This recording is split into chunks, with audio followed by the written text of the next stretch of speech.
great. Thanks, Speaker Johnson. Last week, President Trump said that his legislative agenda is essentially done.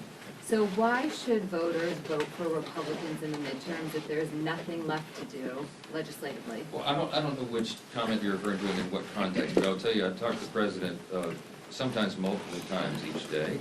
He and I and his team and our teams work around the clock. Literally, the president and I will talk sometimes at midnight and then again at 6 a.m. I mean, this president doesn't sleep. He's working all the time. The agenda is aggressive. There is much more to do. I think what he's sometimes when he's taken out of context on comments like that, he's referring to what we accomplished with the working families tax cut, the big beautiful bill, because there's so much in that a lot of people said, wow, you guys checked all the boxes. Well, we did to a certain extent, but there is so much more to do.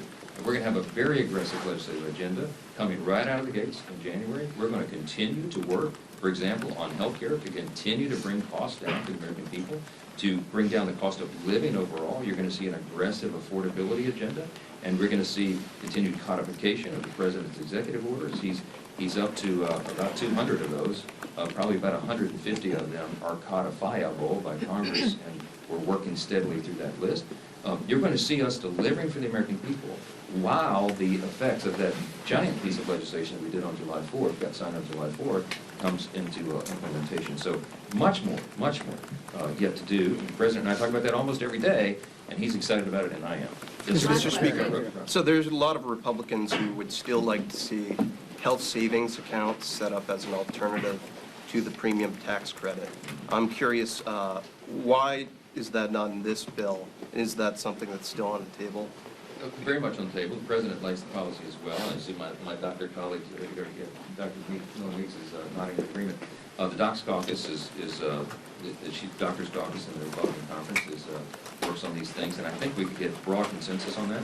What we anticipate going into the first quarter next year is possibly in a reconciliation package or in regular order as standalone. Ideas just like this. We have a long list of things that we know will reduce premiums, increase access and quality of care.